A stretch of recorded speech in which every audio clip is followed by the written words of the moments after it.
Welcome back, everyone, here to Brax Talks. Today, we got a very special episode for you guys. We're joined with Derek from NYY Recaps, who was previously on episode 7 of our podcast. And today, we're going to be talking about state of the Yankees. What is the team looking like right now? What is going on at this moment in time? First off, Derek, how are you doing today? Can't complain, guys. Yanks are in first place and coming back home tomorrow. So, can't complain. A lot of things to be happy about right now. Absolutely, absolutely. First off, let's start off. Yankees are 40-16, which is an MLB best. They are first place in the AL East, 7-game lead on Toronto and Tampa Bay. And they've been playing really, really good baseball up to this point this season. We've seen a lot of different things compared to last year's team. They can beat you in a lot of different ways, and it's just been really, really good. And speaking a little bit for the upcoming schedule, after tonight's game against the Twins, they head back for 3 in the Bronx against the Chicago Cubs, which will be interesting. Rizzo facing his former team. But then after that, the schedule gets pretty tough. There's a lot of games against the Blue Jays, a lot of games against the Rays, and wrapping it up with a 4-game set with the Houston Astros. So it's going to be really, really interesting to see what this team is made of. And we know they're a really good team, but it's going to be really interesting to see how they perform down the stretch. And, these are teams that they'll probably meet one of them in the playoffs. So it's going to be interesting to see how they fare. It's going to be tough. And I'll tell you what I'm looking for. At the beginning of the year, we kind of it was like bullpen dominance. Everyone was talking about it and stuff. And then recently, past couple of weeks, it was all about the starters. I'm wondering if maybe over this next stretch, and it's gonna be a tough one. Maybe we see the hitting, and it just dominates. We have a pretty much full lineup back together. Judge, expect him to go on his tear. Expect Stanton to get hot, and I wonder if we could see the offense finally take over and just give the pitching a little bit of breathing room, so they don't have to do it every night. But they're playing like the best team in baseball. That's for sure.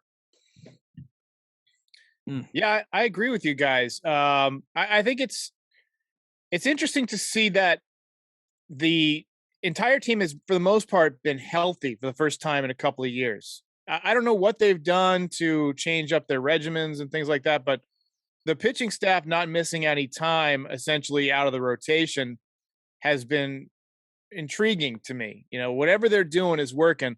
Just had a couple of bad starts in a row for really the first time all season. The bullpen has been, fair to above average. We lost Chapman for a bit, and we're down Loizaga right now. But overall, things are looking good. I think the only thing that remains is to get the entire lineup hot.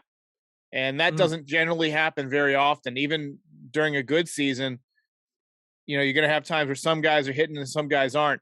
But it would be fun to have a couple of weeks stretch at least where you got, pretty much everybody hitting. We haven't seen Gallo go on a hot streak yet. Isaiah Kiner-Falefa really hasn't been on a hot streak. Haven't seen anything out of Hicks, although the last couple of days he's getting more hits. There's not a lot of hard contact there. We haven't seen much out of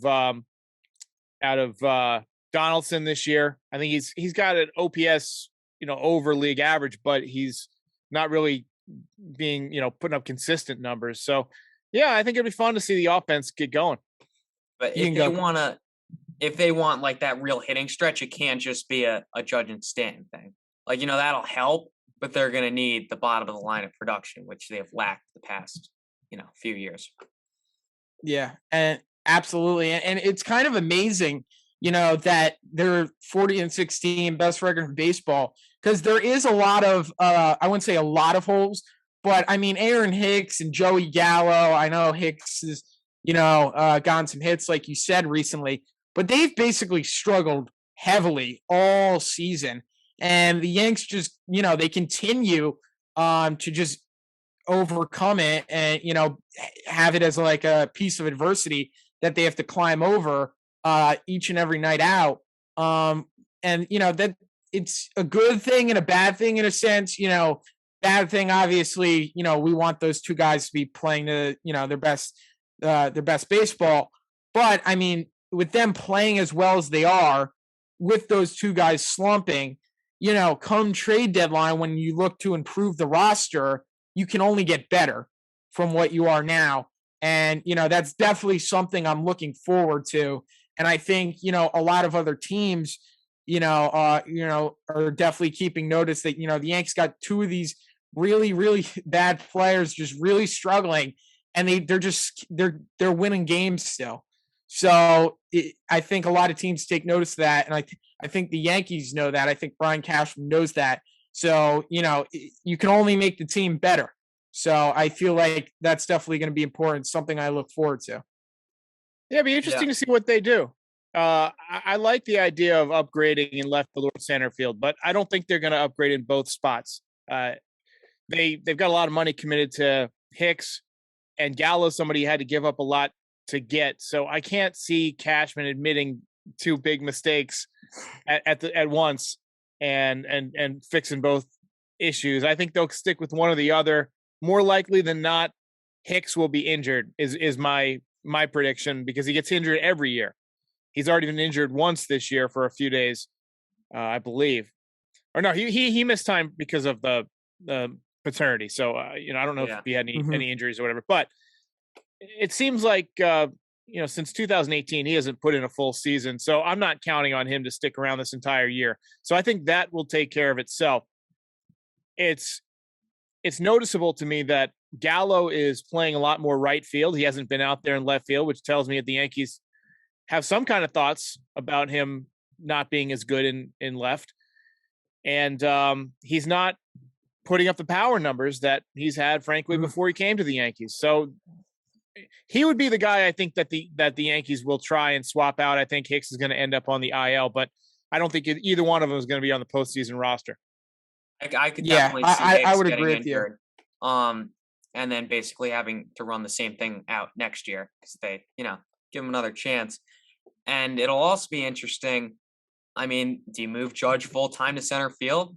They're kind of already doing that. It's really a risk with injuries. And you can only imagine at the end of the season, if Judge hits 60 home runs, he's a full-time center fielder who plays it really well.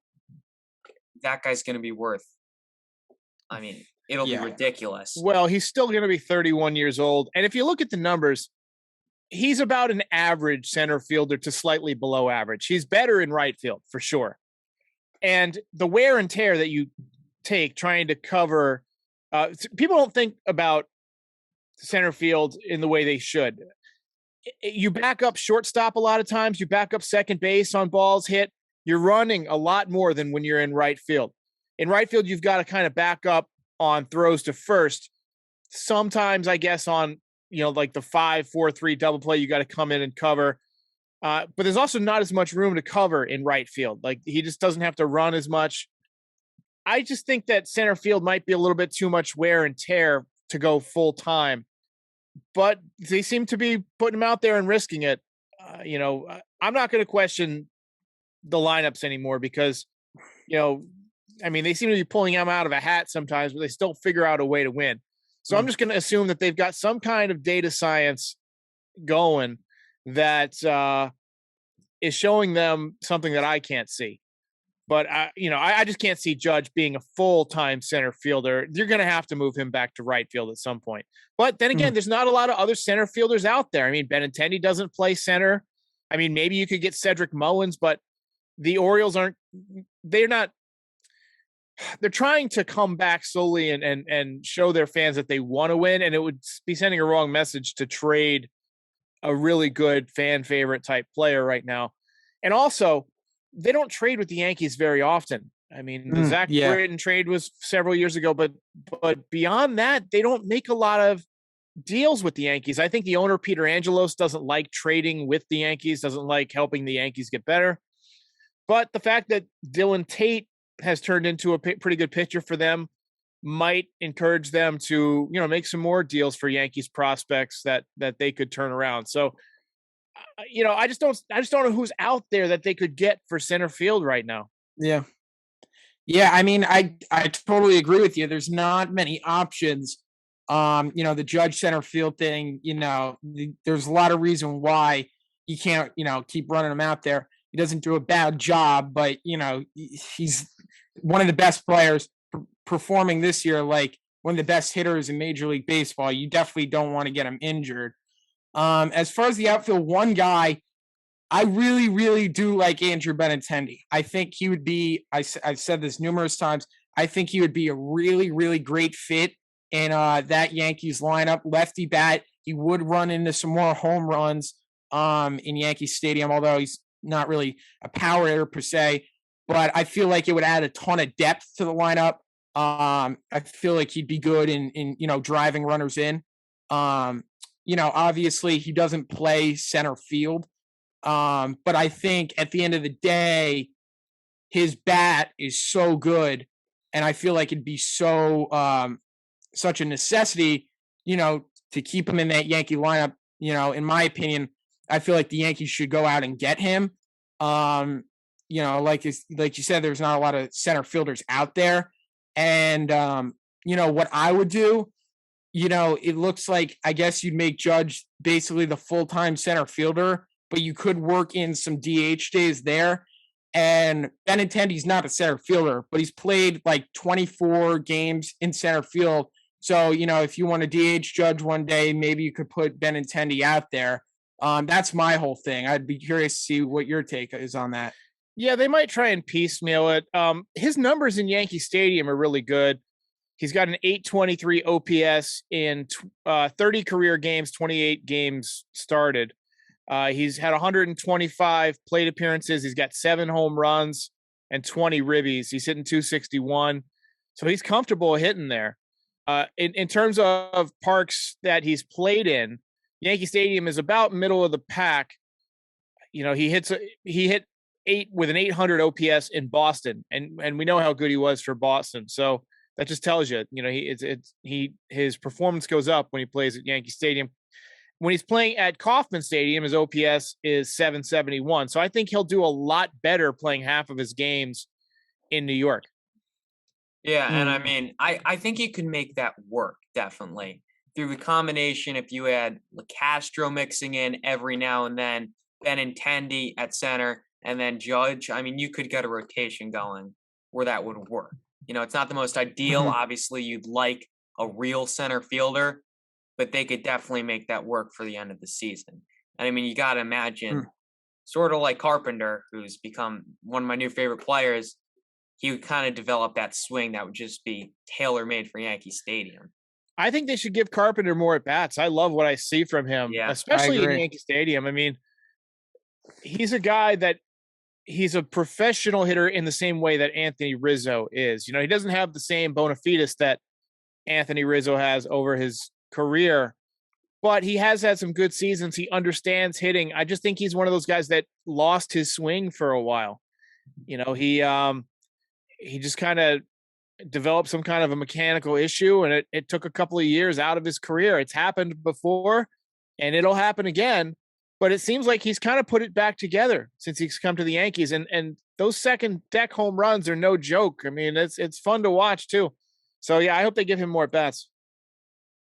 Yeah, totally. I was talking to Christian about this before we got on, because he's not in the lineup today, so he hasn't played against Minnesota this series. I think the Yankees might just be using him as of now as just a Yankee Stadium bat, because of that lefty swing. Obviously he played on the road in Tampa, but that was because, we didn't have really anyone else because our whole team was injured. But I think he's going to get a lot more playing time in Yankee Stadium opposed to playing on the road. That's just what I think the Yankees are doing right now with Matt Carpenter. I'd like to jump back a little bit to the whole Joey Gallo thing. You said you think the Yankees might swap him out at the deadline. And, I watch a lot of your videos, Derek, and you were talking about how you think you could easily see Joey Gallo going to a city like San Diego or Seattle or something like that, and just being like a monster player that we saw in Texas. And in my opinion, I think New York definitely plays a big factor on Gallo. We saw there was an article that NJ.com posted 2 days ago how Gary Sanchez and Gio Urshela both said in interviews or questions by the media that New York not necessarily did play an effect on them, but they definitely heard a lot of it. They did feel the pressure. So it gets to everyone kind of in a way. But I also find it interesting how Gallo, he said this last season he doesn't like hitting in the top of the order. And then he said, a few days ago that he prefers playing in right field than anywhere else. He said he'll play where, the team needs him. But I feel like there's a lot of things in like Gallo's head. I think he's overthinking things. And like, in my opinion, I think the Yankees, should move on from him. Just because he hasn't been the same player, and the strikeouts in big key situations are just, they're not okay. I mean, the game against Detroit that he did hit a home run in, the guy for Detroit was walking the ballpark. Gallo comes up and he got so confident that Gallo was coming up, and he just found the strike zone again, threw him a couple high fastballs and got him out on 3 pitches. So, I think I think the recipe to get Gallo out is pretty easy. I mean, he can't hit the high fastball, and pitchers are just feeding that to him. So, I do think the Yankees should move on from Joey Gallo and not revamp the outfield per se, but get a new look, get a fresh face in there. Yeah, it'd be interesting to see what they do. I mean, Gallo to me looks lost. I've seen a lot of guys. I've been watching the Yankees since 1987. Seen a lot of guys come into this town and just not be able to play here. Kenny Rogers, Hideki Irabu. I mean, it goes on and on and on. Guys, before you guys were even born, it's been happening. Carl Pavano, Randy Johnson. I mean, the list goes on. And I just think that Gallo's the latest. Sonny Gray, I just think, I imagine him going to some place, he would probably do well in a place like Seattle, where it's a really comfortable place to live. They're trying to be competitive, but they're not really World Series contenders. It's a, beautiful ballpark. It's a relaxed environment. It's a casual fan base. I think he would do well someplace like that, and they could afford to pay him at least, a decent contract. He's not going to get a huge contract after having this kind of season in his contract year. But I could see him getting a 2-year, $20 million contract to go to Seattle. And for that reason, even though, someplace like that, it doesn't have to be Seattle, but, someplace that maybe is not going to win this year, but is trying to put together a respectable team next year, they might go ahead and, get Joey Gallo early so they could see how he responds to that environment. And so I don't know if I don't know who it's going to be, but I feel like somebody would take a chance on Gallo because you see the athleticism. He can still run really well. He's got a great arm.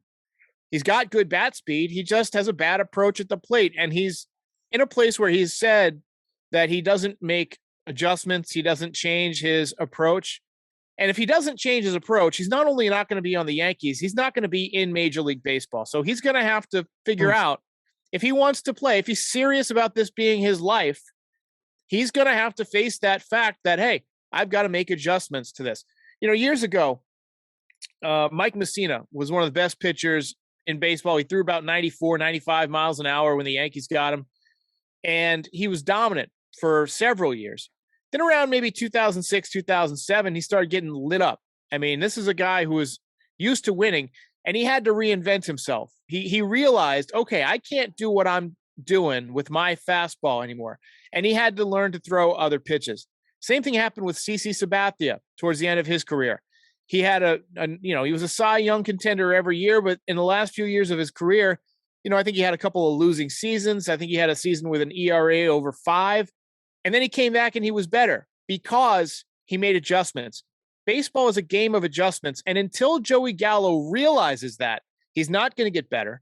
He's not going to advance his career. But once he does realize it, he's got a chance to stick around because he has the tools. Unfortunately, as Yogi Berra said, 90% of this game is half mental. And I think he might just be a bit too stubborn in saying that I can't change. I am who I am. That's just not a winning formula for a long career. Yeah. I mean, the thing, when the news first came out about this, I was kind of excited. So I was like, all right, Joey Gallo's going to be better. And then I realized he'll be gone after this year. And that's the shift. It's getting banned. And Joey Gallo is going to be a much better player without the shift. Granted, he doesn't make enough contact. He strikes out, but his expected stats are pretty good. Oh, he hits the ball hard into the shift. So he'll still strike out, but he'll be a better player without the shift. So now that it's getting banned next year, well, I think in his mind, well, I'm just going to keep getting unlucky this year. If I hit balls hard into the shift, there's nothing I can do. That'll be a hit next year. His expected batting average is in the 5th percentile in Major League Baseball. So he's hitting about how he's supposed to be hitting, about 186. And his strikeout percentile is in the 1st percentile, which is the worst in the league. The only thing that he's really good at is he hits the ball on the barrel in the 98th percentile, but that only takes into account when you're making contact. And the reason that happens is because when you throw it to a certain part of the strike zone, his swing cuts through a certain part of the strike zone pretty much every time. And if you throw it there, he kills it. He crushes it. But if you throw it anywhere else, he misses it, which is why he's not ever going to hit for a high average, even with, I don't care if you have the shift or not. He just doesn't have enough contact ability with that approach to have anywhere near 100 hits in a season. We're 160 at bats into the season, and he's got 26 hits. That's horrendous. Yeah. I don't think average will ever be his thing. That's a guarantee. Yeah. But I think it's also a whole mental factor. When you look, you're in the batter's box, you look out in the field, and there's 4 outfielders, a ton of guys on one side, basically everywhere you hit it. That's got to get in your head, because in your mind, I got to hit a home run or I'm not going to get it on base. Well, that's the whole thing, is that you've got to change that approach. You got to get out of that mentality, right? That's what making an adjustment is. You have to say, okay, well, they're playing me all over the place. I'm going to bunt 4 times this game. I'm going to, try and use the left side for 2 weeks straight and make them move, make them unshift you. That's how you beat the shift. You make them not shift you. And, look, they still shift on Giancarlo and Aaron Judge, but at least a couple of times a week, it seems like one of those guys will hit a bouncer right through the right side. And it's not because they're changing their, it's the reason it's happening is because they're trying to make it happen, right? They're saying, okay, I just need a base hit here. They're not trying to hit a home run of that at bat. They're just trying to use that empty side of the field, because that's sometimes all you need. And I don't think Joey Gallo recognizes that. He just wants to hit a home run every time. And I find it's just not baseball. And until he gets out of that, it's just no point in even watching his at bats, in my opinion. I use his at bats to go to the bathroom or to go let my dogs out. I don't even watch his at bats anymore. Yeah, they are really, really frustrating. He came up, against Detroit, the bases loaded, struck out against, Anaheim, like a week ago, bases loaded, struck out. Eventually, Rizzo bailed him out. But the formula to get him out is so easy. Every pitcher can throw a high fastball and he swings right over it. The formula to get him out is super, super easy. And like you said, if he doesn't adjust, he's not going to be in the big leagues, okay? Because every pitcher can throw a high fastball. You got to be able to hit it. And he swings right over it. it's, it's really, really frustrating. Like you said, 26 hits on the season. Up until a few days ago, Andujar was up for 12 games and already had 11. So, Right. It's like, it's very, very frustrating. Especially with a guy like Andujar down there in AAA, who I think's a way better player than Joey Gallo and be way more productive for this team than Joey Gallo. And I obviously get, why he's not up. Cashman doesn't, I get all that. But I feel like at the end of the day, Joey Gallo's doing nothing for this team. And, we got Andujar down there, who's a way better player, would be way more productive for us. The Yankees stick with their guys, I guess. They believe in Gallo for whatever reason. I believe in Andujar. I've seen him play enough that I think I agree with you. He would add more value than Gallo gives you. He's not going to be an outstanding outfielder, but he's a serviceable outfielder, and he makes enough contact that, it makes things happen. Like the other night when he started that rally by hitting a ball in the gap. I mean, sometimes you just need somebody to put the ball in play. That's what baseball is. Yeah. Yeah. I mean, we could talk about Joey Gallo forever. Let's not. One guy I do want to talk about is Aroldis Chapman, because he's injured right now, so no one's really thinking about him. But when he is playing, I mean, he's in the Joey Gallo, Aaron Hicks category when he's off. What do you do with him when he comes back? It seems ridiculous to move Clay Holmes out of the closer spot, but where are you going to pitch Chapman? I would trade Chapman personally. I don't trust him in the playoffs, and he's still got enough value that somebody would trade for him. He's got a manageable contract because it's over after this year, and I don't think the Yankees will move him. They like him, and I think he'll go back to being the closer. And you'll move Holmes into the 8th inning, and basically let Holmes take the 9th inning when Chapman needs a rest. I think you'll see Chapman a lot more with bigger leads and Holmes a lot more with smaller leads is kind of where we'll go. I think Chapman realizes that he's not the same player that he was 10 years ago, and that's just a fact of life. And, his ego is going to kind of be hurt by not getting all the opportunities at closer, but he's still going to be pitching at the end of the game most of the time. You just don't use a guy like that who's never really been a setup guy as a setup guy or as a middle reliever. And frankly, he's not built for that. He's a guy who's going to come in there and throw 100 plus miles an hour. Best option for them would be to move him to clear a little bit of salary so you can add somebody else or maybe get a prospect back and use that prospect to go get somebody like a Clay Holmes that's maybe under the radar, somebody we've never even heard of because they're pitching to a 7 ERA in Colorado or something. And then they get under Matt Blake and they turn into a stud. So I personally would deal him. I don't know if Cashman will do that, but that's what I would do. I mean, yeah, I think that, I think that is their best option. Also, what that does is by getting them off the roster, you open up another spot for another reliever to slide in there. And I think, there's just better options for that spot than Aroldis Chapman. Like you said, he can't pitch in middle relief because he walks too many guys. You don't want that in a tie game, putting multiple runners on base. He has to be the closer or nothing. I think, like you said, the Yankees are stubborn. They like their guys. Joey Gallo, they're not quickly to move on from people. I think Chapman, he's going to have his ups and downs. I think he'll, could be serviceable throughout the rest of the season. I don't think he's just going to, be atrocious for the rest of the season. Then you'd have no choice. But I feel like you can get with the season with him. But what really, really scares me is the postseason, because he has came up short so many times. He did pitch good for the Cubs in that postseason, but he did give up that big home run to Rajai Davis. We had the Altuve thing, the Mike Brasso thing. He's given up a lot of big hits in the postseason.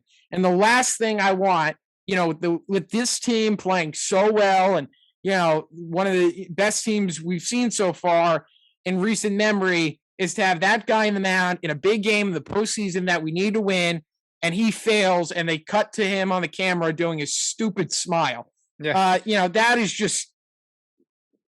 just what I'm definitely afraid of. So, I mean, it's interesting to see what the Yankees will do, but I mean, I do agree with you. I think trading him would be the best option. Well, I guess we'll find out coming up on the deadline here in about 2 months. So it's not even 2 months. It's about 5 weeks, 6 weeks, something like that. So I really don't know what Brian Cashman's going to do. I think it's pointless to try and predict him because he always pulls things out of left field. But it would be an interesting move. It would be a signal that the Yankees don't trust him. But I think I honestly, if I had to predict it, I think they'll keep him and they'll just cut back on his usage in the playoffs. Yeah, I wouldn't mind that. Well, we definitely we're gonna wrap it up here. Talked about a ton, kind of what the Yankees would do at deadline, what we want to do. State of the Yankees. The Yankees are 40-16 as now. Best record in baseball, the 7-game lead in the AL East. So, they're certainly a good team. Let's hope we can keep it up. Derek, thank you for coming on. We really, really do appreciate it. So as always, Bronx Sox, keep talking. My pleasure, guys. Take care.